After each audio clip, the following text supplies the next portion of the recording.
શું મોતિયો ફક્ત વૃદ્ધોને જ આવે? શું આંખો ખાલી વૃદ્ધોને થોડી હોય છે?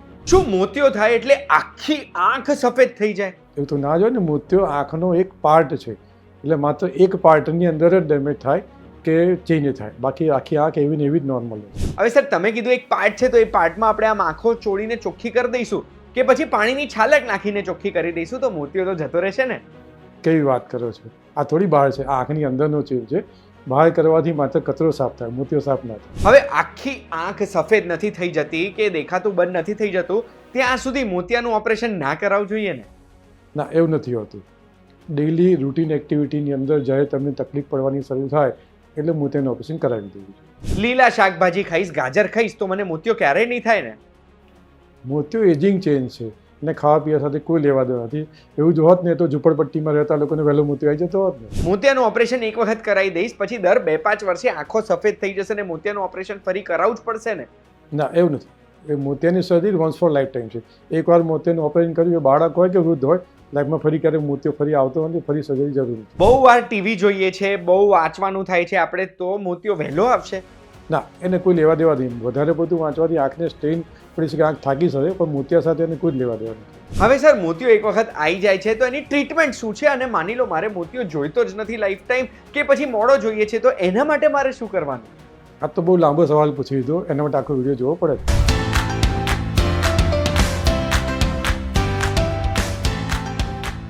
એક વાત કહું, આપનું સ્વાગત છે. મારું નામ છે ગુંજુ ઠક્કર. શું તમને ખબર છે, આંખો સફેદ થઈ જાય એટલે મોતિયો આવ્યો એવું ના કહેવાય. આંખો સફેદ થાય એ તો એનો છેલ્લો સ્ટેજ છે, એવું મને આજે ખબર પડી છે ને. એટલે જ મોતિયાને લઈને અવેરનેસ ફેલાવવા માટે ઘણા બધા પ્રશ્ન થયા છે મને. આ પ્રશ્ન પૂછવા માટે આપણે બહુ જ સ્પેશિયલ જગ્યાએ આવ્યા છે. ક્યાં છે આપણે આવ્યા છે અમદાવાદના ગીતા મંદિરમાં આવેલા પાર્થ આઈ હોસ્પિટલમાં, જ્યાં ડોક્ટર જગદીશ રાણાએ આપણને સમય આપ્યો છે. Sir, thank you so much અમને સમય આપવા માટે. ટૂંકમાં તમારું એક ઇન્ટ્રોડક્શન આપવા માંગુ છું સર. સર પોતે એક ઓપ્થેલ્મોલોજીસ્ટ છે. 1991 થી, એટલે લગભગ 34-35 વર્ષથી સર એક ઓપ્થેલ્મોલોજીસ્ટ છે, સક્સેસફુલ ડોક્ટર છે, અને અત્યાર સુધી સરને ઘણા બધા અવોર્ડ્સ મળ્યા છે એમના કોન્ટ્રીબ્યુશનના લીધે. એટલે બોમ્બે ઓપ્થેલ્મોલોજીસ્ટ એસોસિએશને સરને ગોલ્ડ મેડલ આપ્યો છે, જે એક બહુ જ મોટી વાત કહેવાય. એટલું જ નહીં, Indian society of cornea and kerato refractive સર્જન્સે પણ સરને outstanding contribution in the field of ophthalmology આપ્યું છે. હવે સરે જે આઉટસ્ટેન્ડિંગ કોન્ટ્રીબ્યુશન કર્યું છે એ સર હું કહેવા માંગુ છું. સરે અત્યાર સુધી 45,000 થી વધુ કેટરેક્ટ એટલે મોતિયાના ઓપરેશન કરેલા છે. એટલું જ નહીં, 6,000 થી વધુ લેસિક સર્જરી કરી છે, અને હજારો કે પછી લાખો પેશન્ટ્સ અત્યાર સુધી સર પાસે આવ્યા છે પોતાની આંખો સાજી કરાવવા માટે, અને એમણે સાજી કરાઈ છે. એટલું જ નહીં, સરે ખોજ કરી છે ડબલ ટૂથ ફેકો ચોપરની, જે એક પેટન્ટેડ ટેકનોલોજી છે, પણ આ ટેકનોલોજી રોયલ્ટી ફ્રી સર દુનિયાભરના ઓપ્થેલ્મોલોજીસ્ટને યુઝ કરવા આપે છે, જેનું મેન્યુફેક્ચરિંગ ઇન્ડિયામાં પણ થાય છે અને લંડનમાં પણ. હવે સર, પહેલો પ્રશ્ન હું તમને એ જ પૂછવા માંગુ છું કે આ મોતિયો કે કેટરેક્ટ એ હોય શું? બાળક જન્મે ત્યારથી એની આંખમાં ભગવાને એક નેત્રમણી આપેલો છે, જે ફોકસ કરવાનું કામ કરે છે, અને એ ટ્રાન્સપરન્ટ હોય છે, જેને આપણે કુદરતી નેત્રમણી કહીએ છીએ. એ ઉંમર જતાં ઘસાતો જાય. જેવી રીતે આપણે ચશ્મા પહેરીએ, ચશ્મા ઘસાય છે, આપણે એક કેમેરાનો લેન્સ ઘસાય છે, એવી રીતે આ લેન્સ બી જે ફોકસ ડિફોકસ કરવાનું કામ કરતો હોય, એ ઉંમરને કારણે, ઘસારને કારણે ધૂંધળો થાય.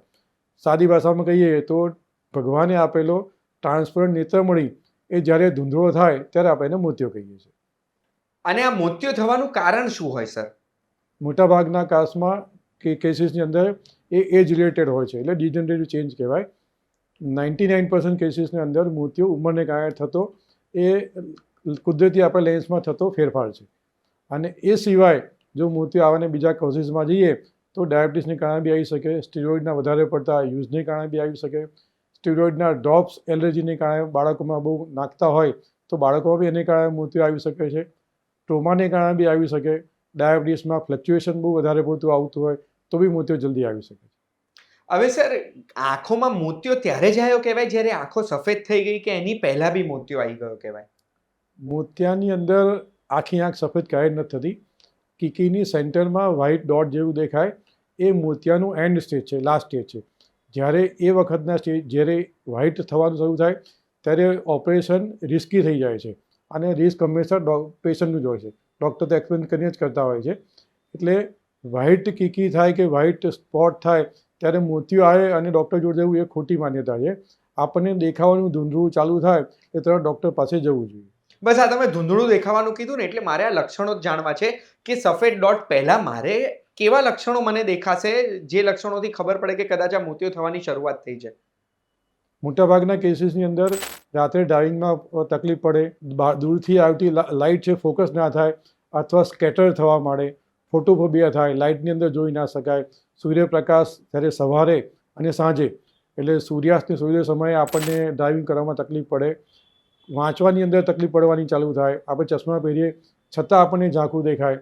આ બધા કેસીસ છે કે જેની અંદર કહી શકાય કે મોતિયો આવવાની શક્યતા છે અથવા મોતિયો આવવાની શક્યતા છે. હવે સર આ લક્ષણો તો મેં જાણી લીધા છે પણ મારે એ જાણવું છે કે કઈ ઉંમરમાં કોમન છે કે ક્યારથી મોતિયો આવવાનું શરૂ થાય કે કોઈને બી આવી શકે? મોતિયો કોઈને પણ આવી શકે પણ મોટાભાગના કેસમાં 55 પ્લસ એજ થાય એટલે મોતિયો થવાની શક્યતા બહુ વધારે હોય છે. 55 ઉપરની વ્યક્તિ હોય એટલે મોર દેન 50% કેસીસમાં મોતિયો આવી જતો. નાના બાળકોને થાય? નાના બાળકોને જીનેટિક કેટેક કહેવાય, કોન્જેનેટિક કેટેક કહેવાય.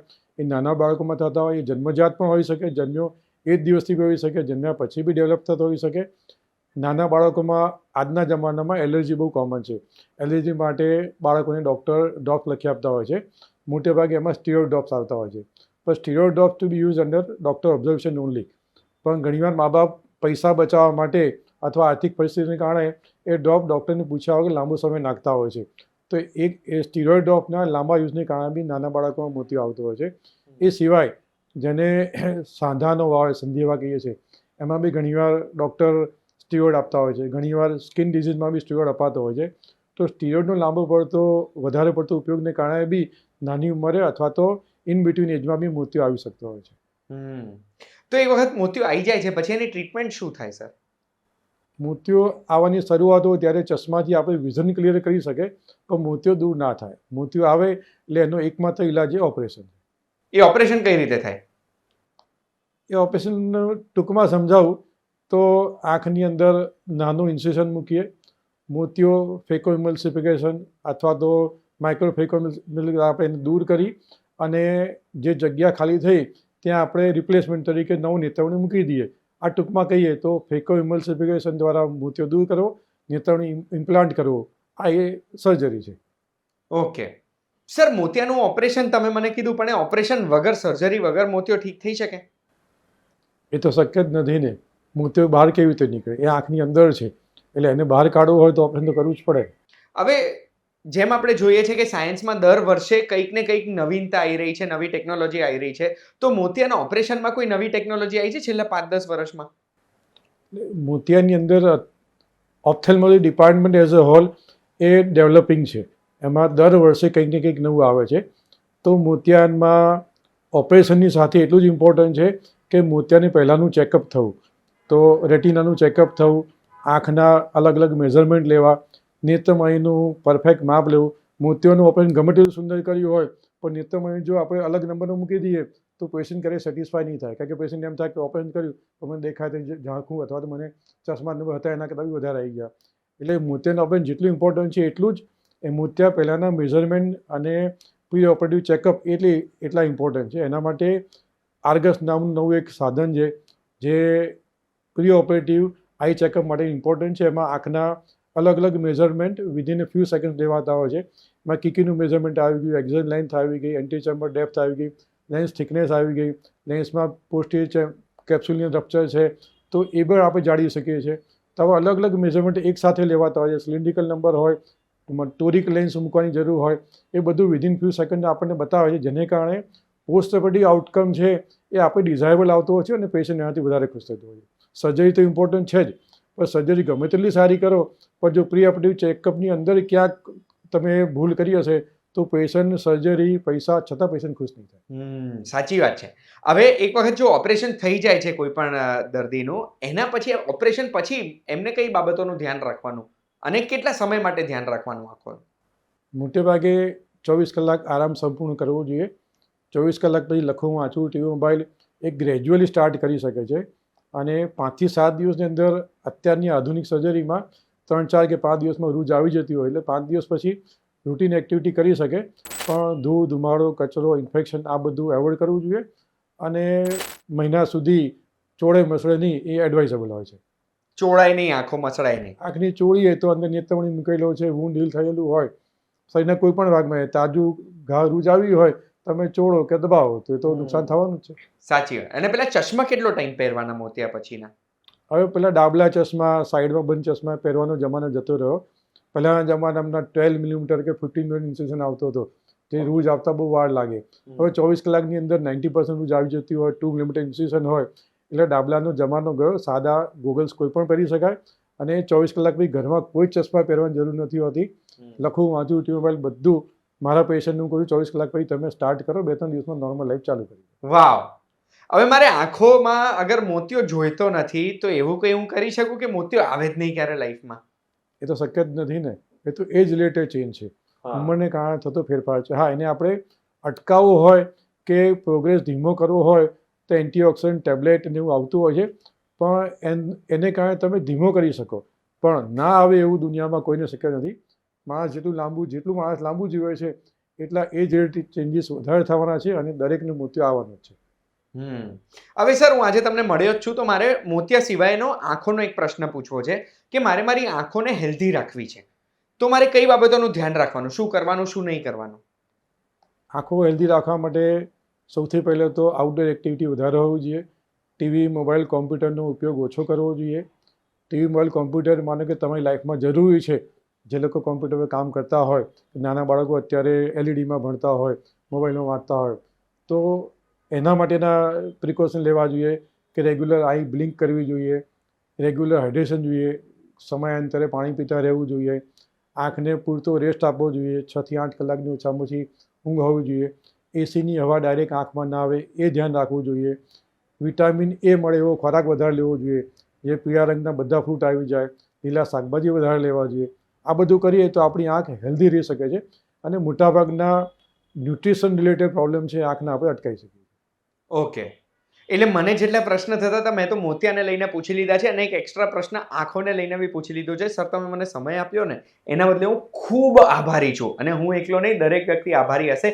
આભારી છો, કંઈક નવું જાણવા મળ્યું છે તો કમેન્ટમાં જણાવજો, અને જો કોઈ પણ પ્રશ્ન પૂછવાનો રહી ગયો છે મારે તો પણ તમે મને પૂછી શકો છો કમેન્ટ્સમાં, કે પછી સ્ક્રીન ઉપર દેખાય છે નંબર ઉપર કોલ કરીને પાર્થ આઈ હોસ્પિટલમાં પૂછી શકો છો.